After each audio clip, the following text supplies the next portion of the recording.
La semana pasada, si os acordáis, estuvimos viendo que los creyentes estamos en guerra.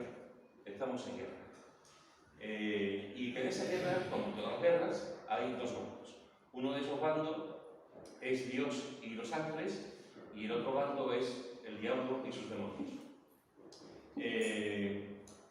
Uno lucha por nuestra felicidad y otros luchan para arruinar nuestra vida. La lucha que hay es por nuestras almas, pero también es por nuestro físico, nuestro cuerpo. Unos luchan realmente para que seamos hombres y mujeres de integridad, de rectitud, de amor, espirituales, santificados, con vidas plenas, con vidas felices. Y los otros luchan para que seamos derrotados, tristes, apagados, sin propósitos en nuestra vida. Y con nuestro alma en juego, nuestra alma estará en el cielo o en el infierno. Y en esa lucha, en esa batalla, estamos metidos desde el día en que nos convertimos. Seamos conscientes o no seamos conscientes. Estamos metidos en esa batalla desde el minuto cero en que conocimos a Cristo. Una de las cosas que nos dicen los expertos en el arte de la guerra, que no sé nunca por qué se llama arte de la guerra, pero se le llaman el arte de la guerra, aquellos que estudian las guerras y las estrategias de las guerras. Una de las cosas que nos dicen es que hay que estudiar con detenimiento al enemigo. Hay que estudiar con detenimiento al enemigo. Si tú vas a una guerra, lo primero que tienes que hacer es saber qué efectivos tiene el ejército enemigo, con qué armas cuenta, con qué unidades militares tiene, cuál es el potencial que tiene, cuántos helicópteros, cuántos aviones, cuántos submarinos, etcétera, etcétera. Es decir, saber lo que cuenta, lo que tiene el enemigo. Eso es algo que es elemental y todo el mundo lo puede entender. Es calcular y saber bien las armas por lo que cuenta el enemigo y estudiar al enemigo. Estudiar sus tácticas, estudiar cómo han llegado hasta aquí, si han actuado en otros países, cómo lo han hecho, etcétera, etcétera, etcétera. Los aliados, como todos sabéis, los aliados en la Segunda Guerra Mundial engañaron al ejército nazi, además lo engañaron bien. De hecho, hubo un español espía que organizó una trama, que eso es un poco desconocida esta historia, un hombre que organizó una trama para engañar al ejército nazi juntamente con otros, pensando que los aliados no iban a desembarcar en Normandía, sino que iban a desembarcar en otro lugar, en otro sitio de Europa. Pero los aliados desembarcaron en Normandía en el día D, como todos sabéis, el 6 de junio de 1944. Al ejército nazi no se lo esperaba, no se esperaba ese desembarco. Yo estaba muy cerca de Normandía, yo estaba en Rouen, en la parte norte de Francia, cuando mi hija Esther estaba estudiando allí en Rouen. Y vi las playas de Rouen, no nos acercamos a Normandía, y vi algunos de los estragos también, porque hay sitios en Rouen donde cayeron las bombas y se han dejado tal como están, con algunas leyendas para ponerlo. Y el ejército después, los expertos nos han dicho, y los historiadores, que se engañó por completo al ejército alemán cuando los aliados desembarcaron en las playas de Normandía. Cuando yo era pequeño, una de las películas que a mí me gustó muchísimo, y de hecho se me sigue gustando, fue una película que hacía Errol Flynn, que hacía El Séptimo de Caballería. Él era el general Custer. Yo recuerdo que me quedé tan impresionado de la película que le pedí a mi padre en Reyes una de soldado yankee. Y me lo compraron. O sea, los Reyes me trajeron un disfraz de soldado. Estaba yo más contento con mi disfraz, con mi pistola. Yo recuerdo hablar de la película y yo estaba alucinado con Errol Flynn y con la Séptima de Caballería. Y con las peleas que tuvieron con los indios y tal, y cómo murieron. Para mí aquella película era un héroe, los soldados que murieron allí, en manos de los indios, etc. Cuando fui mayor, pues resulta que muchos especialistas y muchos estrategas lo que nos dicen es que se equivocó de la noche a la mañana. Y los historiadores nos dicen que el general Custer, el séptimo de caballería, que no calcularon el impacto de las tribus indias, que pensaron que iban a pasar, de rodillas, y que iban a acabar con los indios de una forma, en un momento. Y estos sitios estaban liderados por Caballo Loco y Toro Sentado. Y la estrategia de Caballo Loco y Toro Sentado, con todas las tribus que tenían, fue una estrategia que acabó con un grupo importante como era el 7º de caballería. Lo aniquilaron porque no se tomó el tiempo para estudiar al enemigo, pensando que con sus ejércitos, sus caballos y tal, iban a acabar con el enemigo, y fue al contrario, por no estudiarlo, por no ver la equipación, el equipamiento que tenían, pensando que solamente tenían flechas y ya está, y tenían más cosas, y acabaron con el 7º de caballería. Cuando los franceses invadieron España, como tantos otros países nos han invadido, en 1808, no contaron que iba a entrar en una guerra de guerrillas. No contaron que todos los españoles y los soldados iban a hacer una guerra de guerrillas de tal magnitud que al cabo de pocos años se tuvieron que ir. Se tuvieron que ir de España porque, aunque no teníamos un ejército importante, poderoso, comparado con el ejército francés, sí teníamos la gente y la valentía de la gente. Y se hizo lo que conocemos, a partir de ese momento se hizo un famoso la guerra de guerrilla. Y las tropas napoleónicas, como sabéis, se tuvieron que marchar de España. Hermanos y hermanas, es importante conocer al enemigo. Y es importante conocer a nuestro enemigo, conocer al diablo. La semana pasada vimos que el diablo es malo, que el diablo es homicida y que el diablo nos quiere destruir. Esas son las tres cosas que vimos la semana pasada. La Biblia nos dice también más cosas acerca de este enemigo. La Biblia lo llama también Satanás. La semana pasada vimos cómo se le llama diablo, y la palabra de Dios también nos dice que se le llama Satanás. La palabra Satanás viene del griego Satán y significa enemigo, oponente, adversario. Es decir, el diablo es nuestro oponente, Satanás es nuestro oponente, es nuestro adversario. Cuando hablamos de un enemigo, estamos hablando de un enemigo, como hablamos la semana pasada, que va por nosotros. Es nuestro enemigo por excelencia, nuestro adversario por excelencia. Por eso tenemos que conocer a nuestro enemigo, tenemos que conocer a nuestro adversario, saber realmente cómo podemos hacerle frente. Porque nuestro adversario, nuestro enemigo, una de las cosas que va a hacer siempre es tentarnos. Mirad lo que dice Marcos en el capítulo 1, versículo 13. Marcos, capítulo 1, versículo 13, dice: y Jesús estuvo allí en el desierto 40 días, y era tentado por Satanás, y estaba con las fieras, y los ángeles le servían. Fijaos que nos dice el texto bíblico que Jesús se bautiza, lo vemos en los versículos 9 al 10, y después de bautizarse, vemos que el Espíritu Santo le impulsó al desierto, versículo 12. Y en el versículo 13 nos vemos que está allí en el desierto 40 días y era tentado por Satanás, por su adversario, por su enemigo. Como dije la semana pasada, si Satanás intentó tentar a Jesús, lo va a hacer con nosotros. Lo va a hacer con nosotros. Si va a por el general, también lo va a hacer con los soldados. De hecho, los soldados son personas más fáciles para tentar que el general. Y él fue e intentó a Jesús. Y lo va a hacer también con nosotros. No olvides dos cosas que te quiero decir en esta tarde. La primera es que Satanás siempre va a intentar tentarte. Tenlo presente, por favor. Satanás siempre va a intentar tentarte. La segunda cosa que te quiero decir es que Satanás siempre va a intentar tentarte en tus puntos fuertes. Satanás siempre va a intentar tentarte en tus puntos fuertes. Quiero confesar que durante años, yo pensaba que esta estrategia de Satanás, este tentar a los creyentes, tenía que ver con los puntos débiles de nosotros. Porque además tiene su lógica, es coherente, y sabe los puntos débiles, nos va a tentar con los puntos débiles que cada uno nosotros tenemos, que eso tenemos mucho.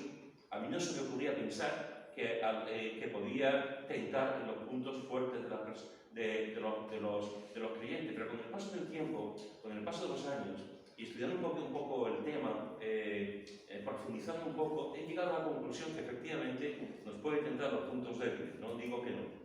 Pero estamos tan seguros de nuestros puntos fuertes que bajamos la guardia. Estamos tan seguros de las cosas que hacemos, de los puntos fuertes que tenemos, de nuestras fortalezas, que bajamos la guardia.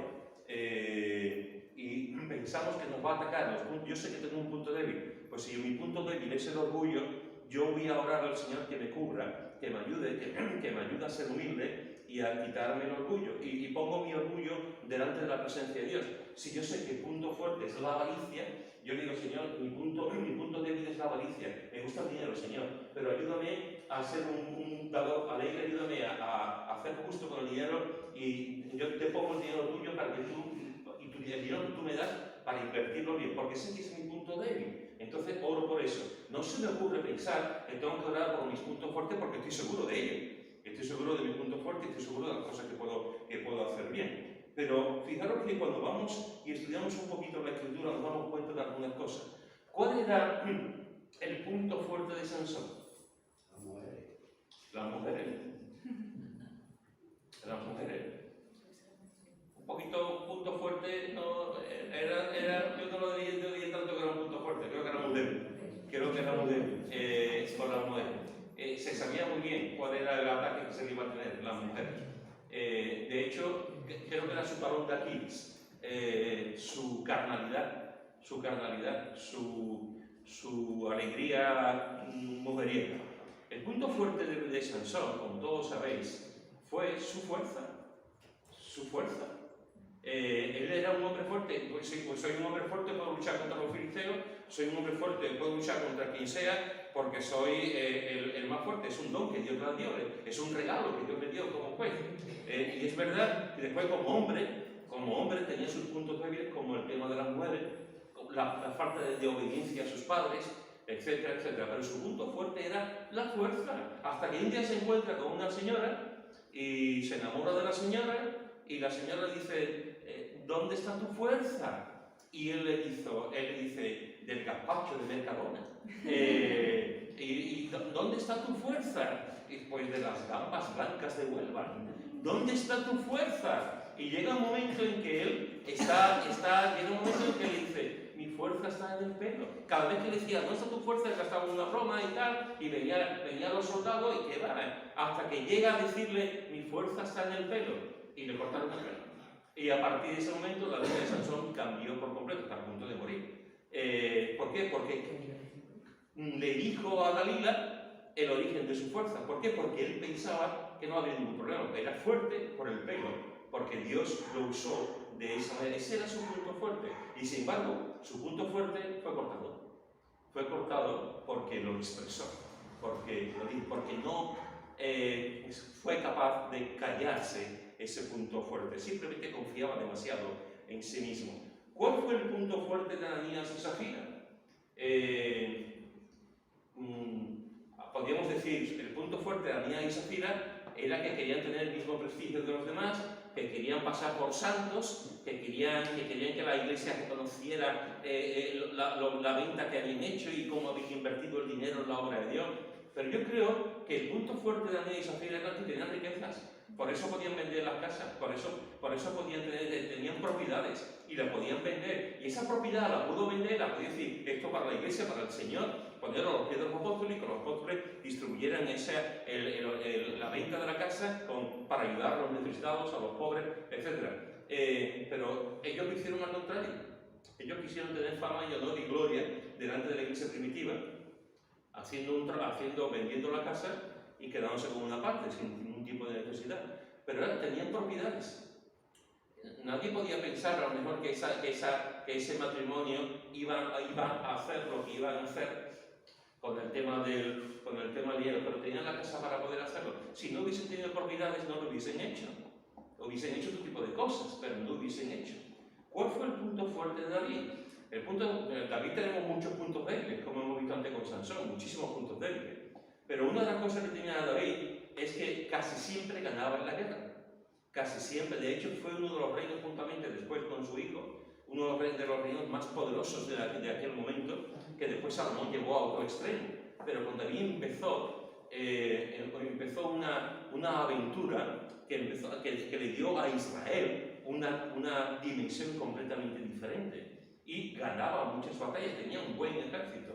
Ese era el punto fuerte de David. Por eso un día, en vez de salir a la guerra, él dice, no voy a salir a la guerra porque tengo un buen ejército, tengo buenos generales, vamos a ganar otra vez, me quedo en mi casa y no fue a la guerra. Era su punto fuerte. No voy a salir porque mis generales están capacitados y mis soldados están capacitados para ganar. Y se fue a la terraza. Y estando en la terraza había una muchacha que se está bañando. Y al ver la muchacha dice, uy, qué guapa esta muchacha. Y a raíz de ahí, pues ya sabemos lo que ocurrió, ya sabemos lo que pasó. Porque no fue a la guerra, tenía que haber ido a la guerra, con sus huestes, con sus soldados, dando ejemplo, haciendo lo que tiene que hacer, pero siempre ganaban. Eso era un juego para él. Aquel año se quedó, en el tiempo de la guerra, se quedó en su casa, pensando que la guerra se iba a ganar, como casi siempre, y ocurrió lo que ocurrió con Betsabé y después con el marido de Betsabé. Somos muy conscientes, hermanos y hermanas, creo que todos nosotros somos muy conscientes de los puntos débiles que tenemos.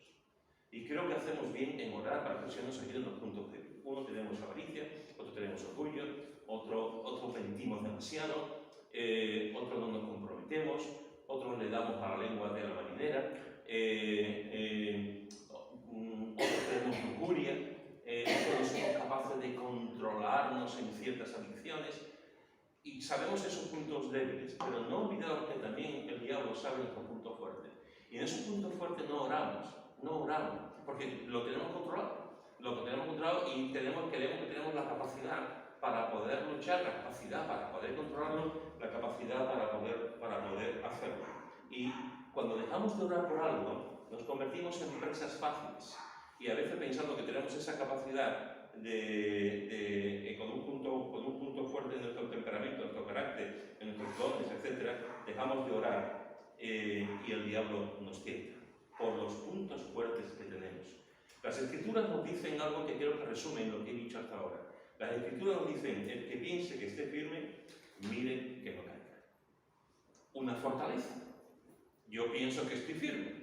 Que los demás van a caer, que los demás van a tener otro tipo de doctrina, que los demás van a meter la pata, que los demás se van a apartar del Señor, que los demás van a decir cosas, van a hacer cosas que no son buenas, pero yo no, a mí nunca va a ocurrir. Tienes una fortaleza, tú piensas que estás bien, tú piensas que no hay ningún problema, pero la palabra de Dios dice que piense que esté firme, mire que no caiga, porque podemos caer de tanta firmeza, de tanta seguridad que tenemos en nosotros, podemos caer. Así que piensa siempre que como enemigo, como adversario, Satanás siempre nos va a tentar. Te va a tentar para que dejes los caminos de Dios, te va a tentar para que seas un creyente infeliz, te va a tentar en las áreas de tu vida para que no cumplas el propósito de Dios y para que seas una persona sin ningún sentido, sin ningún propósito, sin ninguna felicidad.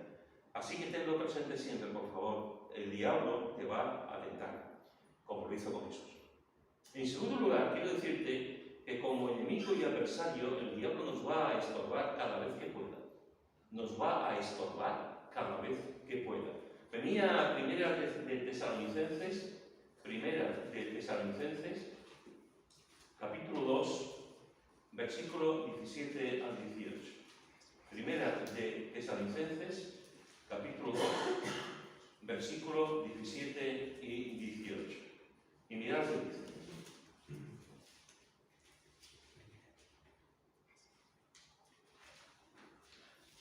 Dice, pero nosotros, hermanos, separados de vosotros por un poco de tiempo, de vista pero no de corazón, tanto más procuramos con mucho deseo ver vuestro rostro, por lo cual quisimos ir a vosotros, yo, Pablo, ciertamente, una y otra vez, pero Satanás nos estorbó.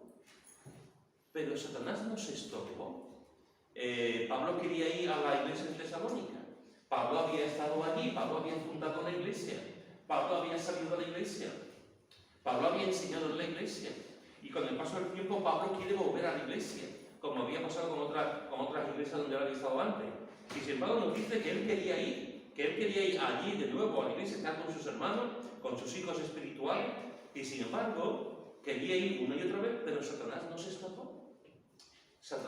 estorbó para llegar a la iglesia de Tesalónica. La palabra que aquí es traducido como estorbó, en griego es epoptein, que es el término que se usaba para poner un bloque en medio de la carretera para impedir el paso de una caravana.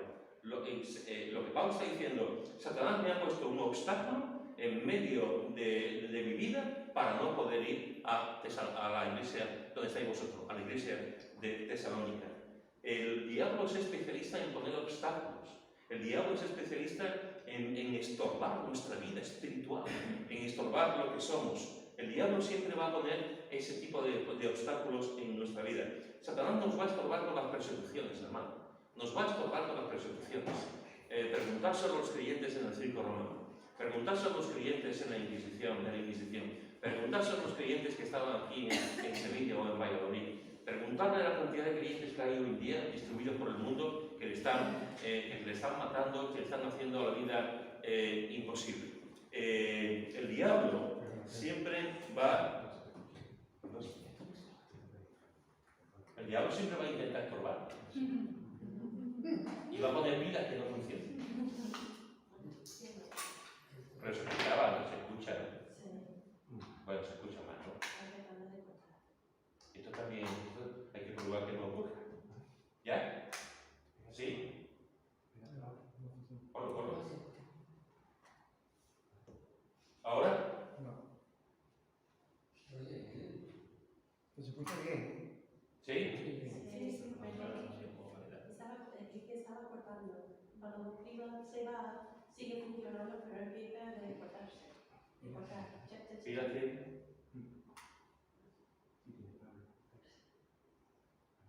¿Ahora? Sí. Vale, pues bueno, estás diciendo que sí. Muy bien. No te preocupes, gracias. Todo lo que hace para despistarme, ¿no? Ahora que hablo. Fijaros que el diablo, como he dicho antes, va a intentar siempre estorbar. Y estaba diciendo que Satanás nos va a estorbar siempre con las persecuciones. Con las persecuciones. Empieza un movimiento, empieza una obra de Dios, empieza un crecimiento. La iglesia va avanzando, siempre hay una persecución. Esto es algo cíclico. Siempre hay una persecución. Empieza la iglesia, hay un crecimiento y hay una persecución. Siempre. Ahí está la historia de los movimientos cristianos, ahí está la historia de los... Ha habido persecuciones que han sido crueles. Todas las persecuciones son crueles. Pero, por ejemplo, en la noche de San Bartolomé en Francia mataron miles de creyentes, miles literalmente. Miles de los nuestros, que lo estaban, y fueron miles de personas que los mataron por dar culto al Señor en una sola noche. Siempre ha habido persecuciones. ¿Por qué? Porque el protestantismo estaba creciendo en Francia y la reina que había era una reina católica. Y se hizo una auténtica barbaridad, como en tantos otros sitios. El Imperio Romano, la Inquisición y tantos otros organismos, situaciones, gente, gobiernos, etc. Va a intentar por todos los medios perseguirnos. Siempre lo va a hacer. A veces con persecuciones de cuchillo y metralleta y cárceles, y otras veces con una persecución más suave, pero persecución al fin y al cabo. Persecución en la que no puedes expresar tus ideas. Persecución en la que no puedes hablar de tu fe. Persecución en que si dices algo te pueden meter, te echan de trabajo, te pueden meter durante unos cuantos días en la cárcel por expresar una idea completamente diferente a lo que dice la palabra de Dios, a lo que dice la sociedad en ese momento, en el que el pensamiento único es el que predomina. Satanás nos va a estorbar con las persecuciones, siempre lo ha hecho. Satanás nos va a estorbar con las divisiones en la iglesia. Mirad lo que dice en Romanos, en el capítulo 16, versículo 17. Romanos, capítulo 16, versículo 17. Dice, Romanos 16, versículo 17. Mas os ruego, hermanos, que os fijéis en los que causan divisiones y tropiezos en contra de la doctrina que vosotros habéis aprendido y que os apartéis de ella. Fijad que nos está diciendo que nos fijemos en los que causan divisiones, en los que causan tropiezos, en contra de la enseñanza que se ha aprendido, y dice el apóstol Pablo que os apartéis de ellos. Y después, si tú vas a 1 Corintios, capítulo 1, versículo 10, 1 Corintios, capítulo 1, versículo 10, dice: os ruego pues, hermanos, por el nombre de nuestro Señor Jesucristo, que habléis todos una misma cosa, y que no haya entre vosotros divisiones, sino que estéis perfectamente unidos en una misma mente y en un mismo parecer. Fijaros que estáis en las dos, tanto la iglesia de Roma como la iglesia de Corinto. Pablo está diciendo que estemos unidos, que hablemos una misma cosa, que no haya división entre nosotros y que nos apartemos de aquellos que van produciendo divisiones. Hay hermanos, hay personas que son especialistas en divisiones. Hay personas que van a una iglesia y destruyen la iglesia. Y después se van a otra y destruyen la iglesia. Hay personas que cuando no consiguen su propósito, cuando no consiguen lo que quieren, se dedican a talar los árboles y se dedican a poner artimañas, tretas para dividir, para crear problemas en la iglesia.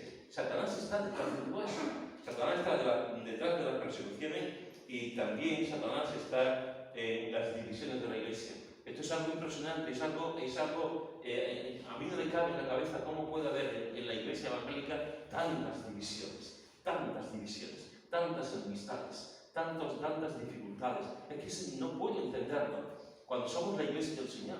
Y sin embargo, cuando tú miras, lo he dicho en algunas ocasiones, una gran parte de las iglesias de Sevilla son producto de divisiones.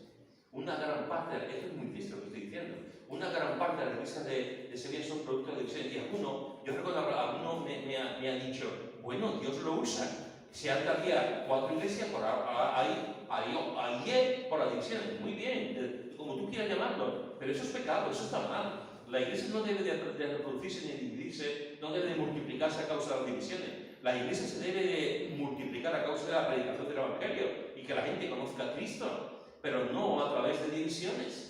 Y el diablo siempre está ahí y lo hace muy bien, buscando siempre divisiones, enfrentamientos en las iglesias, porque cada uno quiere hacer una cosa, cada uno busca lo suyo, cada uno busca una situación, cada uno defiende una doctrina, cada uno busca su propia honra, su propio poder, como si la iglesia hubiese un poder, como si tuviésemos el servir los unos a los otros consistiese en un poder, cuando realmente es una muestra del amor de Dios hacia los demás. Y el diablo siempre está intentando, y lo consigue muchas veces, que la iglesia esté en división.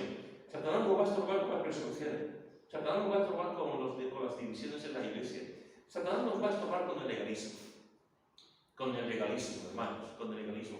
Algunos de vosotros no estuvisteis, pero hace 3 o 4 viernes yo me quedé con la boca abierta, un poquito más, me quedé con la boca abierta. Es que estas cosas yo no escucho tantas cosas de estas, pero siempre te sorprende.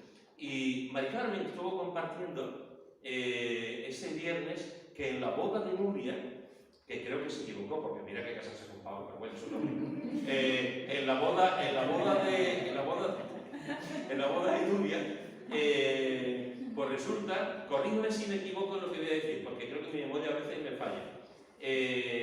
Claro, estaba muy contento, se casaba su hija, y el padre quiso poner una orquesta. Sabéis que el padre todavía no es creyente. Quiso contratar una orquesta. Y resulta que en la iglesia donde estaban ellos, pues le dijeron que cómo le ponían una orquesta, que eso no estaba bien, que eso era pecado, poner una orquesta. Claro, y Mari Carmen decía, hombre, mi marido aquí lo va a poner su marido, de su dinero, es la boda de su hija, y en fin, bueno, pues se puso la orquesta, y además la mala cosa de que el padre de ella, pues le dijo, y voy a poner barra libre también, oye, este nombre, poner barra libre, pues puso una barra libre, que era la boda de su hija, puso barra libre para que la gente se divirtiera, celebrase y tal, ¿no? Pues la iglesia, según contó ella, después no se puede cortar, por si hay gente que no lo pueda ver, la iglesia, pues ninguno se levantó a bailar, todo el mundo estaba sentado. La gente, las amistades, los amigos, la familia bailando, y la iglesia, los creyentes, los que tenían que ser los primeros en bailar, los que tienen que ser los primeros en disfrutar, los que tienen que disfrutar de la alegría, allí como hormigas negras, no sé de qué iban vestidos, pero bueno, allí metidos sin bailar, sin divertirse, porque estaba una orquesta. Porque yo cuando lo contó, y madre mía, gracias Señor, porque yo no he vivido eso. Yo he vivido otras cosas, pero eso concretamente no. No sé si fuiste al psicólogo los dos, no sé si, en fin, pero eso no se puede hacer. Eso no se puede hacer. Eso es legalismo. Puedo entender el fondo, porque somos de nuestra generación y cada uno tiene su relación con sus cosas buenas y con sus cosas malas. En la teología también. Pero la palabra de Dios es muy clara en ese sentido.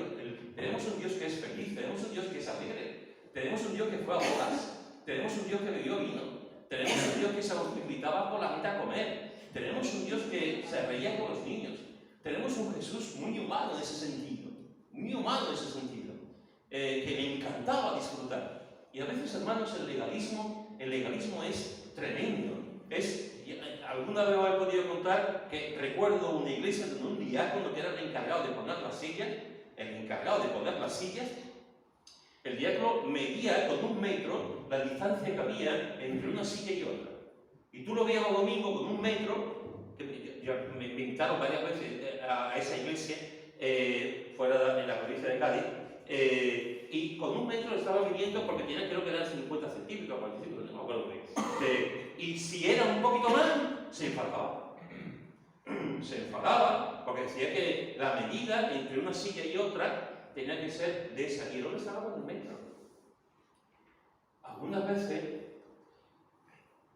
a lo mejor alguien para que se enfadara un poco, para que hacía así, ¡clac! Y movió la silla, ¿no?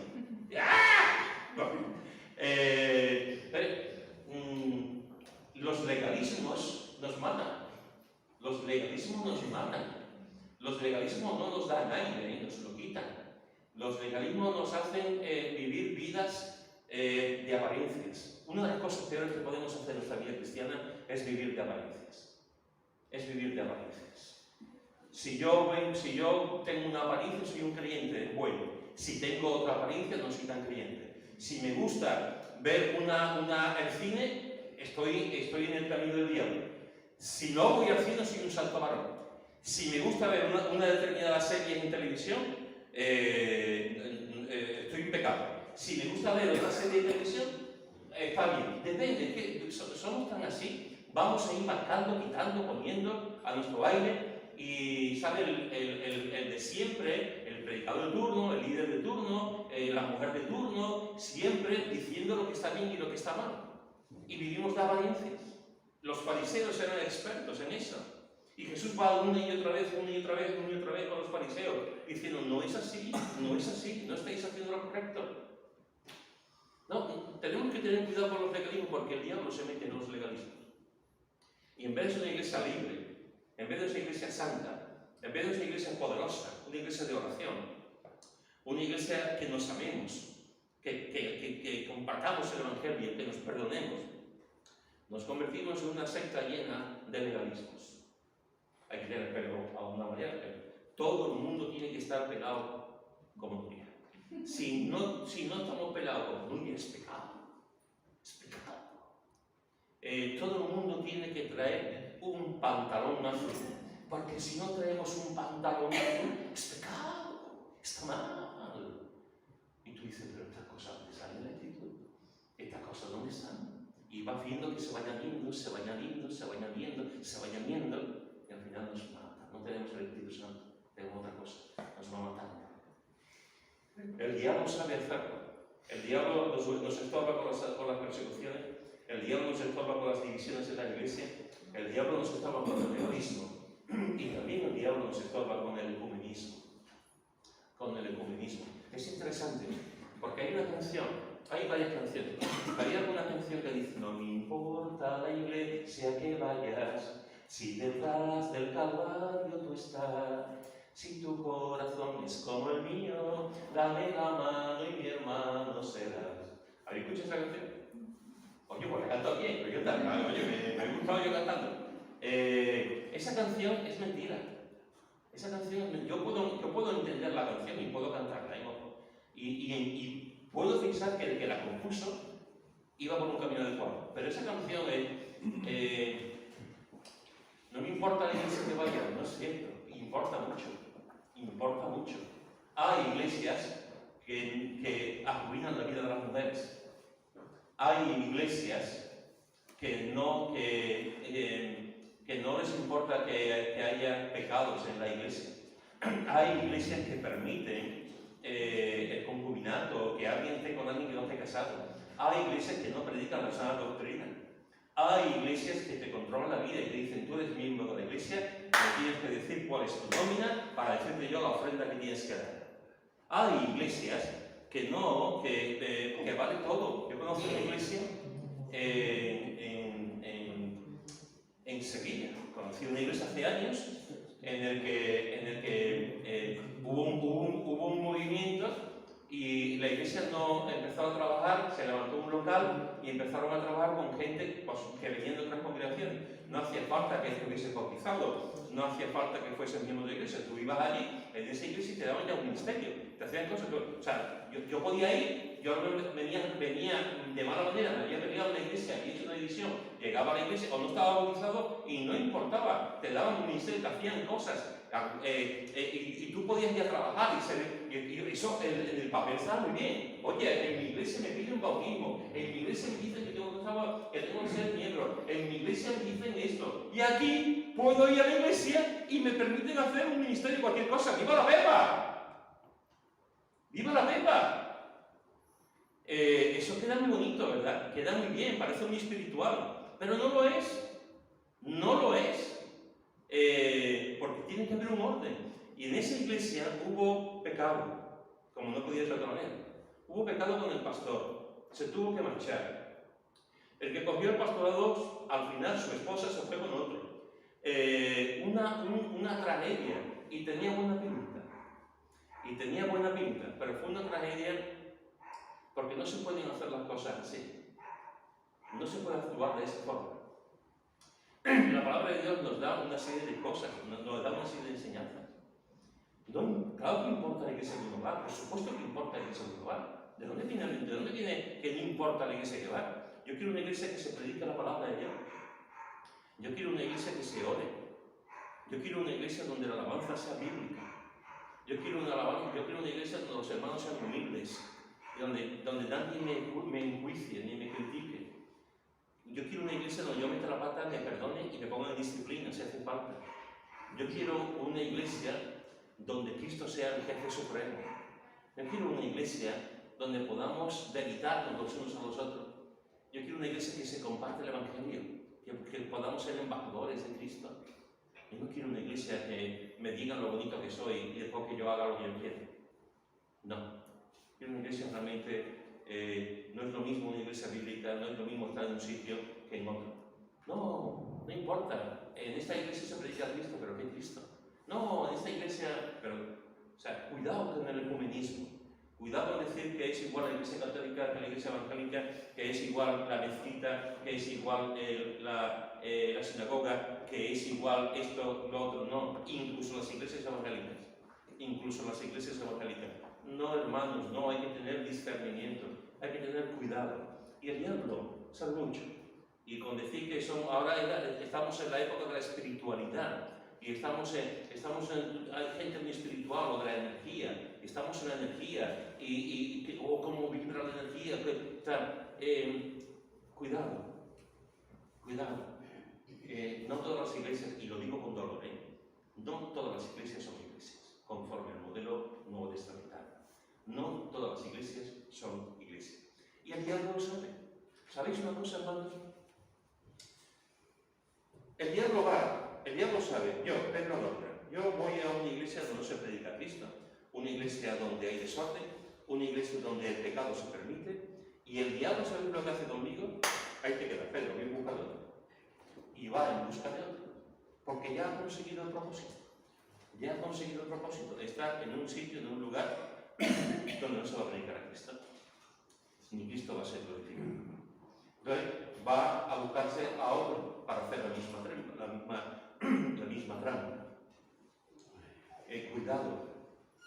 Cuidado. El diablo nos pone obstáculos. Satanás va a estorbar por las persecuciones, por las divisiones en la iglesia, con el legalismo y con el ecumenismo. Y como enemigo y adversario, Satanás va a intentar que los matrimonios cristianos no sean felices. Mirad lo que dice en 1 Corintios capítulo 7, versículo 3 al 5. 1 Corintios capítulo 7, versículo 3 al 5. Dice: el marido cumpla con la mujer el deber conyugal y asimismo la mujer con el marido. La mujer no tiene potestad sobre su propio cuerpo, sino el marido. Y tampoco tiene el marido potestad sobre su propio cuerpo, sino la mujer. No os neguéis el uno al otro, a no ser por algún tiempo de mutuo consentimiento, para ocuparos sosegadamente en la oración, y volver a juntaros en uno, para que no os tiente Satanás, a causa de vuestra incontinencia.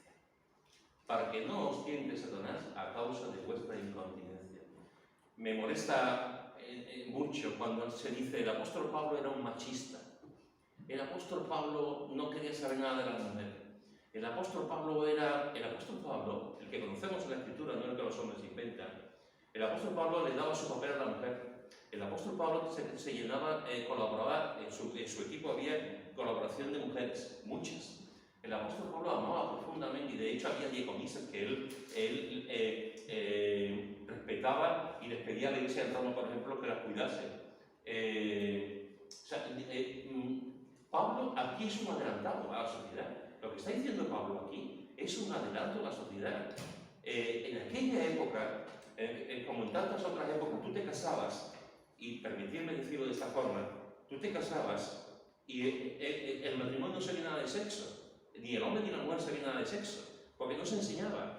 El hombre estaba totalmente en inopia y la mujer también. Y llegaban al matrimonio y tenían relaciones y normalmente la mujer no se enteraba de nada. No se enteraba de nada. Porque no había una enseñanza, porque se pensaba que la mujer era solamente un objeto pasivo y que pensaba que la mujer solamente estaba para engendrar, nada más. Y Pablo dice, ojo, ojo. Pablo está haciendo aquí un adelantado. El marido cumpla con la mujer, deber conyugal, y así mismo la mujer con el marido. Esta cosa de decir, el hombre decirle, querida mía, esta noche tú sabes, pues Pablo está diciendo a la mujer, querido mío, esta noche tú sabes. Le está diciendo exactamente lo mismo, está poniendo a la esposa y al esposo de la misma forma. El deseo de uno es el deseo del otro. Si yo tengo deseos de estar con mi esposa, lo digo, y si mi esposa tiene deseo de estar conmigo, lo dice. Pablo estaba haciendo algo diferente completamente, estaba dando una libertad conyugal, sexual en el matrimonio, impresionante en aquellos tiempos. Y el diablo siempre va a intentar que a través del matrimonio no seamos felices, no estemos bien, y que incluso haya situaciones complicadas y difíciles. Y ahora aquí el apóstol Pablo está diciendo, si un día queréis no tener relaciones y lo dedicadlo al ayuno, hay un problema, tenéis como familia un problema, hay una situación, dedicadlo al ayuno, orar y dedicadlo al ayuno como matrimonio, pero no mucho tiempo para que Satanás no os estorbe, para que Satanás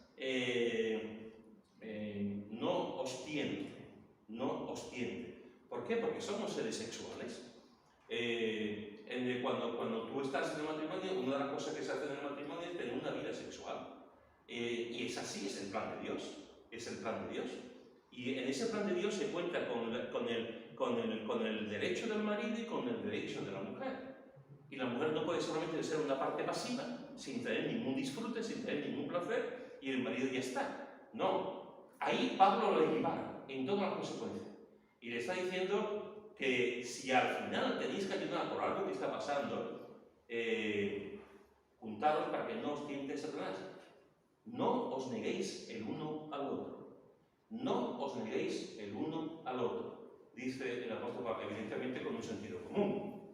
Tampoco vamos ahora, si te va a coger por el cuello y te dice, niño, niña, no. Las cosas no vamos a ir con amor siempre, con respeto siempre y nunca con violencia. Uno no puede tener relaciones con su esposa a base de violencia. Eso está mal, eso es pecado, eso es horroroso. Obligar a una persona a tener una relación cuando no quiere. Pero los dos deben entender que tienen un mutuo consentimiento y que los dos también se desean y que los dos se aman y que fruto de su amor es una relación de abrazo conyugal. Como no puede ser de otra manera. Y el Satanás lo sabe, y Satanás se mete ahí también. En el matrimonio puede haber, Satanás se mete de muchas maneras, con las discusiones. Hay matrimonios que se llevan todo el tiempo discutiendo. todo el tiempo discutiendo. Yo en casa de mis padres nosotros vivíamos en un tercero, y en el cuarto había una familia, Matilde y Pepe, que siempre se estaban peleando, y tú escuchabas todos los días, y yo era un niño, y como las casas son tan finas, te trae todo, pues estaban todo el tiempo peleándose. Y tú dices, esto es un matrimonio, y los hijos ahí tenían 3, los hijos ahí, todo el tiempo peleándose. Yo no estaba en esa familia, yo estaba en la parte de abajo, pero yo escuchaba todos los días, años tras años, todos los días pelearse. Eso es normal. Eso es normal. Que un matrimonio esté todo el tiempo discutiendo y peleándose. Pues hay matrimonios que son así, que el pan nuestro de cada día es la pelea cotidiana. Y parece que si hoy no me pelea contigo, me pasa algo, y vamos a pelear. O sea, parece que es una situación en la que no sé, se caen. Lo peor es que hay familias cristianas, que también ocurre. Hay familias cristianas que también quizás no se están dando no se están dando bronca, no lo escucha el vecino, pero también se pelean, también pierden el control. Y es una pena que cuando un matrimonio cristiano se pelea, están discutiendo, no se dan cuenta que están haciendo, el diablo está metiéndose ahí para que no sean felices. Otra cosa que ocurre en los matrimonios es, y tristemente cada vez hay más, son los engaños y las infidelidades. Cada vez, hermano, escucho, bueno, ahora llevo un tiempo, como ya lo estoy haciendo tanta iglesia, pero llevo un tiempo que no me entero tanto. Pero durante muchos años de mi vida me enteraba de situaciones en las que uno había engañado a su esposa, en que la otra había engañado a su marido. Creyentes, en las iglesias. Conocí a uno, este sí lo conozco, que engañó a su esposa en 3 ocasiones con 3 mujeres diferentes.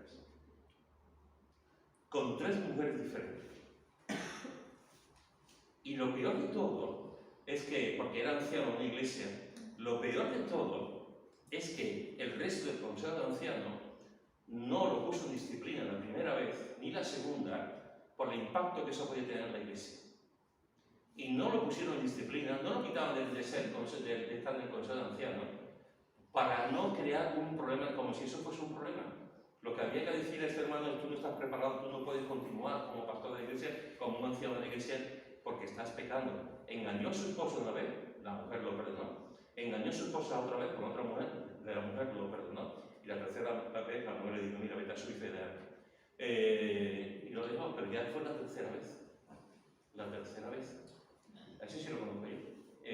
Hace muchos años que no sé nada de él, pero he conocido gente así. Y los líderes de la iglesia algunos se quedan parados y callados y como si lo permitieran, por un supuesto amor a la iglesia. Si hay pecado en la iglesia, el pecado tiene que ser quitado. Yo no estoy diciendo que a esta persona haya que expulsarlo, pero sí que tiene una disciplina, porque ha hecho algo que no es correcto, simplemente.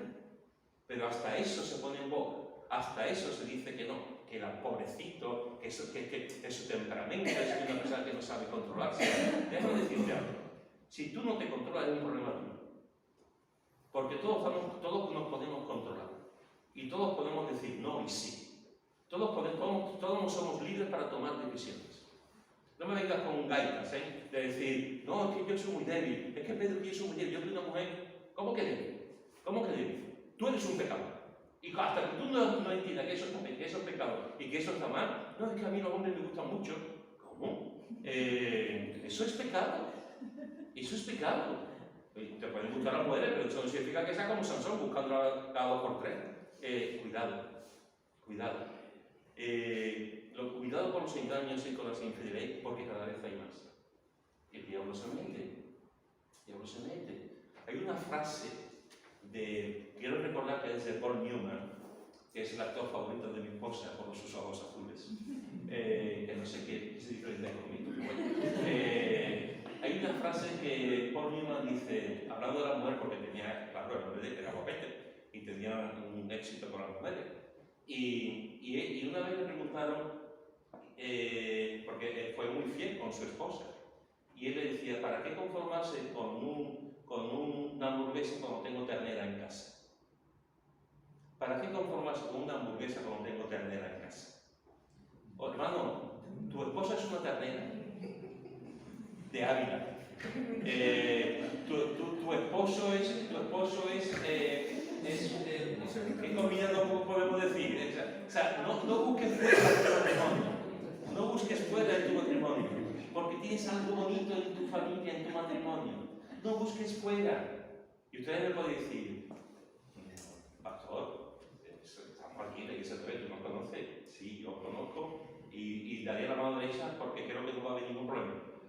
Pero puede pasar. Puede pasar.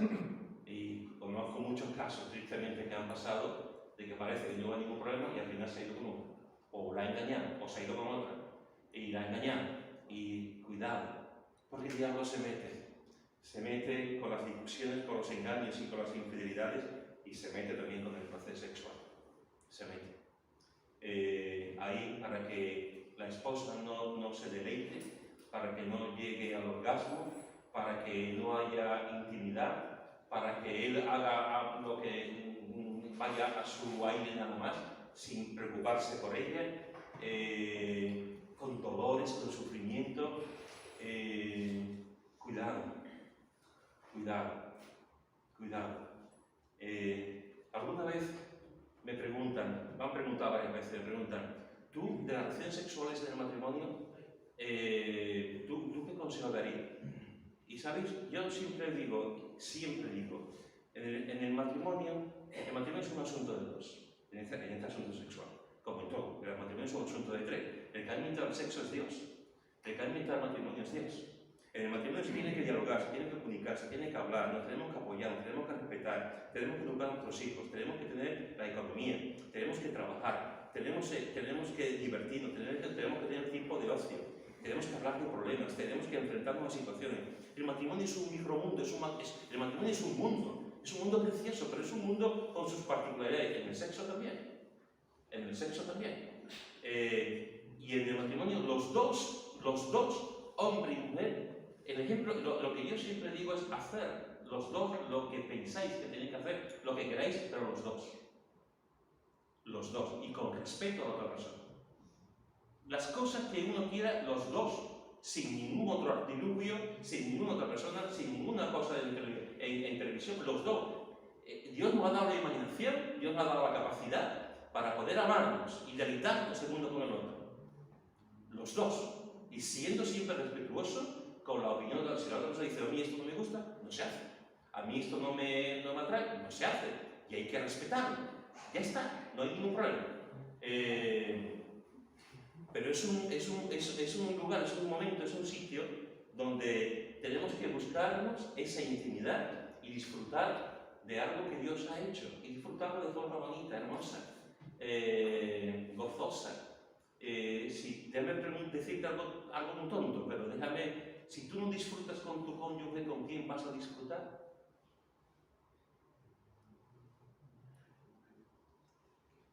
Porque si estás pensando en disfrutar con la chica de enfrente, pues es otra película, es un pecado. Si tú disfrutas con tu cónyuge, ¿con quién vas a disfrutar? Para disfrutar hay que hablar. Hay que decir, esto me gusta, esto sí, esto no tanto, esto hay que ser paciente. La una tiene que conocer los puntos donde se le puede dar más placer al hombre, el hombre con la mujer también.